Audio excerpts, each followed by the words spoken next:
They say a woman without a child will borrow one in her prayers. But in Brindle Flats, where sun bleaches the sage and wind carves dust into ribbons, a widow didn't have time for praying. Her husband was gone, and his will was mercilessly clear. No male child, no ranch. If she didn't deliver an heir before the deadline, the land would pass, neat as a ledger entry, into another man's hands. The law is tidy like that. Life isn't. And getting a child without a husband, that was where the trouble truly began. The September sun hammered the boardwalks until they threw heat like stove lids. Dust devils jittered along the main street, dissolving at the saloon steps and the feed store's doors. Nora Vale stood outside Caro's general store, holding a creased telegram that had arrived 3 days earlier. She'd read it enough to memorize the sting. Will contest denied. 1 year from date of husband's death, male heir required, no exceptions, Judge Halverson.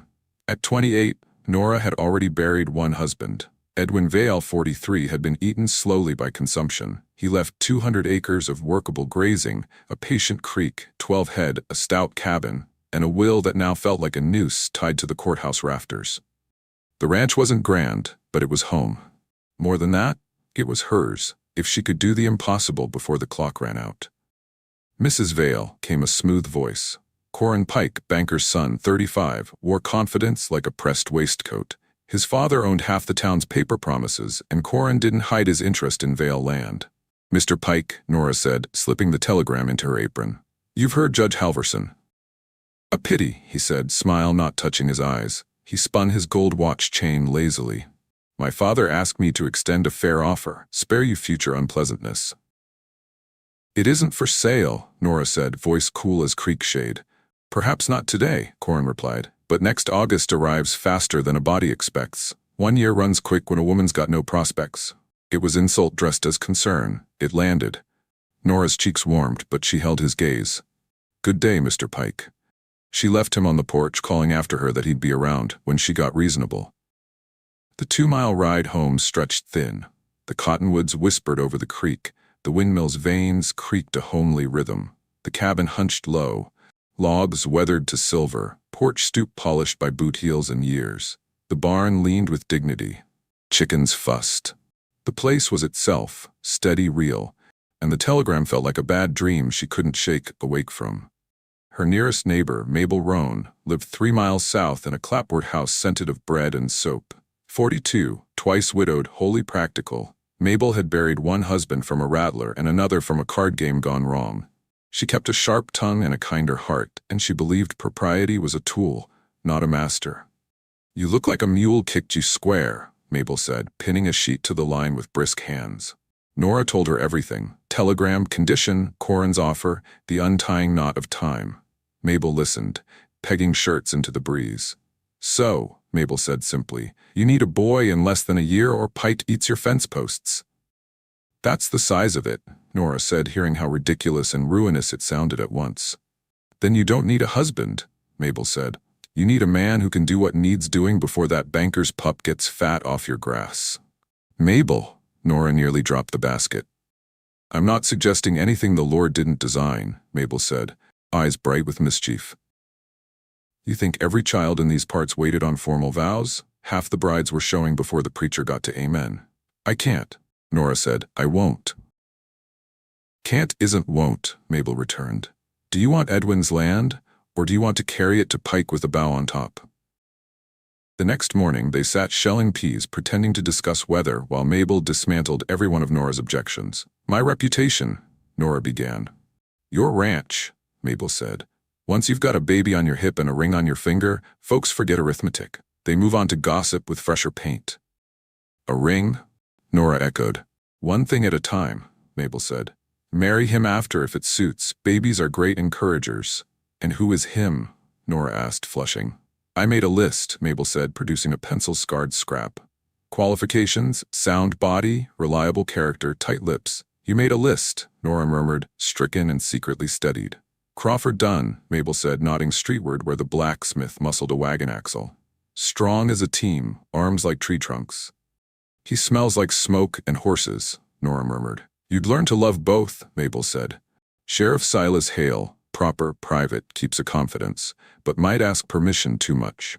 They watched men pass, Mabel's commentary tart and precise. Eli McCrae, too fond of whiskey. Foster Kane, sweet, faint-hearted. Dr. Whitlow, gentle, too old. The preacher's son, blushes at his reflection. By Sunday the town hummed with rumor. The widows were appraising men like prize bulls, or starting a breeding program, or opening a male brothel, or helping Harvard with experiments. At church, Reverend Albright gently warned Nora about temptation and soil rich in fear. She walked home feeling washed in cold water. Discretion failed. Behind the smithy, Nora approached Crawford Dunn. "I have a proposition. You need something mended?" he asked, earnest. "Plowshare? Shoe?" "Not that kind of mending. I need help with planting." "Planting?" he blinked. "Ma'am, I'm iron. For crops you want old Everett?" He patted his hammer. "If Pike's nosing, I can send him packing." "Thank you," Nora said and fled. Sheriff Hale went worse. When she stammered, "Air," comprehension dawned, then rigid propriety. "Mrs. Vale," he said kindly in retreating, "this is a pastoral matter." He tipped his hat and escaped. By midweek, Nora couldn't walk a boardwalk without men crossing the street and wives peering through curtains. Foster Kane scrambled into the hayloft at the livery and refused to come down while she stood below, mortified. "This is hopeless," Nora told Mabel that night. "I'm a story people tell to feel big." "You're shopping at the wrong counter," Mabel said. "This isn't a stranger's job. It's a faithful man's job. Someone already invested in your good." She glanced toward the barn where a steady light cut the dusk. Eli Mercer. Eli Mercer had worked Vale Ranch 3 years, hired by Edwin just before breath got short. 26, lean, sun-browned, he moved with quiet purpose, listened more than he spoke, stayed after Edwin's death without complaint, took late wages with a nod. He fixed what broke, calmed what spooked, stood in a gap if there was one. "He's not a boy," Mabel said, answering Nora's unspoken worry. "He's a man with sense and a spine. And he's been half in love with you since the day he watered your mare. Kept silent because you were married, right kind of silence. You aren't now." That evening, Nora watched Eli settle the horses. He moved gently, checked the roan's tender hoof, spoke soft to soothe. "Mr. Mercer," she said, and the polite distance in the name hurt. "May I ask something personal?" "Yes, ma'am," he said, guarded and open at once. "Why did you stay after Edwin, after my husband passed?" He took his time. Harness leather creaked, a hen clucked, dust hung gold in the window light. "This place felt like home," he said at last.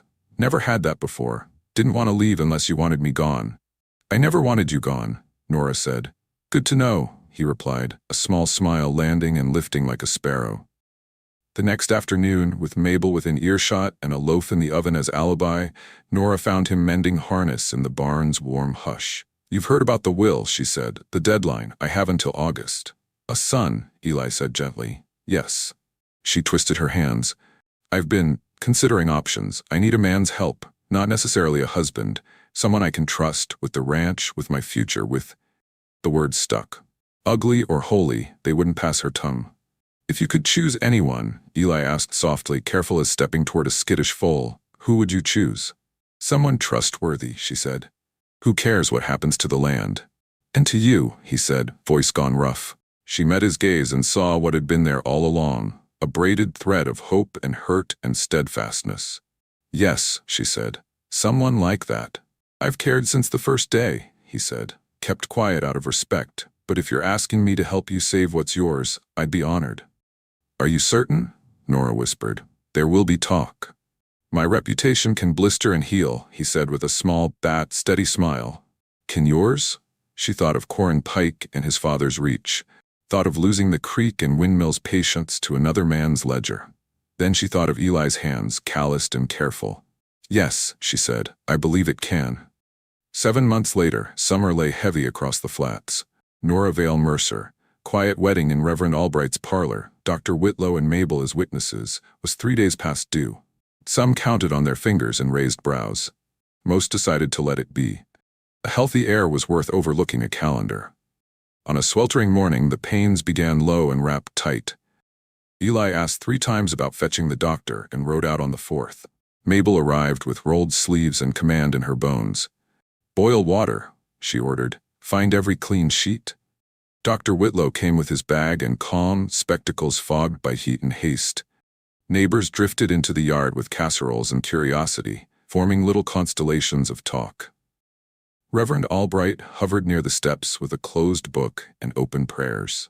Crawford Dunn fiddled low, a ribbon of melody that sounded like creek talk. Sheriff Hale checked his watch and announced hours without being asked. Inside, time collapsed into breath and effort. Mabel coached, a firm rope pulling Nora through surges. The doctor's voice stayed steady. Transition arrived like a storm. Nora thought she would drown in herself. Then Eli's voice cut through. "You're doing it," he said, quiet and fierce. "I've got you." And she did it again and again. At dawn's edge, the sounds changed. "One more," Dr. Whitlow said, and meant it. Nora pushed from some deep, unmapped place inside herself, and a baby's cry knifed the gray light. Mabel burst onto the porch, eyes wild with joy. "It's a boy," she shouted, "and he's got lungs enough to chase a banker clear to Cheyenne." The yard erupted. Hats flew. Women cried. The Reverend sat abruptly and thanked heaven into his hands. Inside, Eli stood undone by awe. Nora, pale and radiant, watched the doctor swaddle their son. The child wailed until Eli took him, then quieted as if recognizing home. "Hello, little man," Eli whispered. "Welcome to the Vale." Hoofbeats and a smug tone broke the peace. Corin Pike's buggy rolled into the yard, leather satchel in hand, timing his entrance like a man arriving to sign for a delivery. "Quite a gathering," he said. "I trust Mrs. Mercer has delivered." He turned toward the porch. "I have legal matters, clarifications, regarding the will's requirement of legitimacy and timing." "Legitimacy?" Mabel echoed, voice sweet as arsenic. "You bring spectacles, Mr. Pike. You'll want them for reading the marriage certificate we filed 3 weeks after the wedding. Reverend's signature. Doctor and myself as witnesses." Corin's confidence flickered. "Even so, timing, convenience." "Convenience?" Mabel's eyebrow could have split kindling. "Are you suggesting women choose when the Lord sets a child in motion?" Laughter rippled. Sheriff Hale drifted beside Corin, hand easy on his belt. "Certificate's in my office," he said mildly. "Filed and proper, and as I recall, frivolous challenges carry a penalty equal to the value of the property contested." "Do they?" Mabel said, too sweet. Dr. Whitlow folded his arms. "As attending physician and witness, I call any challenge here a waste of everyone's time, especially the mother's." Corin's face flushed beet brick. Foster Kane, unusually bold, said, "Best ride on, Mr. Pike." Crawford added, "Son, there's clever. Then there's foolish." "This isn't over," Corin mumbled without conviction. "It is for today," Sheriff Hale replied. "Take your papers back to the bank." Corin retreated. The buggy's wheels cut 2 neat lines across the dust, the only mark he left worth remembering. Festivity returned, loose with relief. The yard emptied by evening. Inside, Dr. Whitlow opened his little ledger. "Name?" he asked. Nora and Eli looked at each other, joyful panic softening their faces. "Edwin Eli Mercer," Nora said at last, "after a man who loved the land and the man who saved it." "Date and time?" "July 30th, Mabel answered crisply. 6:30. I checked his watch twice. "You always do," the doctor said and signed. "Filed next week. That should settle legal weather." Later, quiet folded the house. "Stop hovering," Nora murmured to Eli with a smile. "We're not going anywhere." "Feels like a dream," he said. "If so," she replied, "it's the kind that leaves splinters and stretches your heart," and she reached for his hand. Mabel brought chicory and sat rocking the hat, satisfaction like a lantern's steady glow. "How did you know?" Nora asked quietly. "How did you know it would be him?" "Because he's the only man in 3 counties who sees you as more than a problem or a prize," Mabel said. "He sees you as someone to stay for. The rest is paperwork." Eli chuckled, helpless with gratitude. "Did you plan it all along?" he asked. "I suspected a sturdy meal could come of those ingredients," Mabel said. "And if it hadn't, I'd have found another recipe. Some folks are gates on rusty hinges. They need a firm push." "What happens now?" Nora asked later under a sky strewn with cold stars. "Now we raise him," Eli said. "Work the ranch, pay what we owe, put up winter hay, keep water in the trough, make this place shine like it should. And," Mabel added, wickedness rekindled, "give this town something to talk about so long they forget who started the tale. By the time he's grown, folks will say the Widow Vale auditioned husbands like a traveling show and chose the quiet cowboy under her nose. Best legends are half true." Autumn came quick, and the cottonwoods turned coins, dropping wealth from the sky. The creek sharpened its voice. Eli cut and stacked and trued fences, content in work that holds. Nora healed into motherhood's rhythm, learned Edwin's cries, sang nonsense while kneading bread, napped like a scout. Neighbors came with quilts and advice polished by mishap. Crawford hammered a tin rattle filled with beans, its ridiculous sound soothed like magic. Reverend Albright prayed for patience and rest, and, one memorable afternoon, some small mercy for the hard of hearing. Corin Pike kept his distance. Pride prefers privacy when it licks wounds. The bank foreclosed elsewhere. Not every homestead had a Mabel to brandish a bluff or a crowd to stand and grin. One bright September, Nora rode into town with Mabel, Edwin snug in a sling. People waved and pretended not to. Mrs. Leland cooed shamelessly. Reverend kissed the baby's head. Corin stepped out of the bank, mouth thinning at the sight. "Mrs. Mercer," he said stiffly, "your son." "My son," Nora said. "My ranch." He nodded once. "Good day." He looked at the child as if arithmetic had developed a sense of humor. Mabel beamed like a sunrise. Winter's white breath pressed at the eaves. The stove talked quietly. Nights blurred into feedings and the comforting shuffle of Eli pacing with Edwin tucked under his chin. Nora's hand reaching for Eli's wrist in her half-sleep and finding it. Mabel tracked in mud and bread and certainty, turning the house into something held. By spring, the ranch wore a shape that promised staying. Calves tottered, grass pierced old brown with shocking green, and meadowlarks spilled their small hearts into big songs. Eli set a new south corner post deep and tamped earth with satisfaction. "Last one," he told Nora, grinning crooked. "We'll ride the line after supper." "We," she teased. "You, if you want," he said, shy. "If you're not too tired." "I want," she said, and meant it. They rode out at dusk, the fence line straight and true, the sky apricot and ash. For half a mile, they held hands over the saddle horn, the horses matching a pace older than stories. Later, when Edwin was a boy who chased calves, fell into the creek on purpose, and brought home treasure rocks, people asked Nora for the tale. Telegram to Triumph. She told it with Mabel's list and Eli's quiet and Corin's face coloring. She left out the soft parts that belonged to the house at night. She always ended the same. "It started with a desperate woman," she'd say, "and a wise friend, and the simple truth that love sometimes needs a nudge to find its way home." If the listener understood the difference between scandal and salvation, they nodded in the right places. If they didn't, they still got a good story. Stories belong to the town. Some truths belong to the porch, with wind in the cottonwoods and a child breathing easy between two people who were brave together. On Edwin's first birthday, the yard filled again, this time with laughter instead of tension. Crawford fiddled. Mrs. Leland's pie won an unspoken prize. Sheriff Hale danced a stiff polka with the new schoolteacher to Mabel's pure delight. Reverend's blessing included humor, a small miracle. Corin didn't come. After lanterns were snuffed and plates stacked, Nora stood on the porch, listening to the creak. Eli slipped his arms around her waist and rested his chin on her shoulder. Inside, Edwin snored like a tiny saw. "Thank you," Nora said into the dark. "For what?" "For staying when leaving was simpler." "Leaving would have been simpler," he said. "Not better." She laughed softly. "Mabel will be insufferable if we name the next one after her." "We'll bargain her down to a middle name," he said, smiling into her hair. Above them, the sky poured light like grain. Below, the ranch breathed, alive, present, sturdy. In that ordinary miracle of two people, a child and a patch of earth held with stubbornness and grace, Nora Vale Mercer felt the deep answer a chosen life can give. Yes.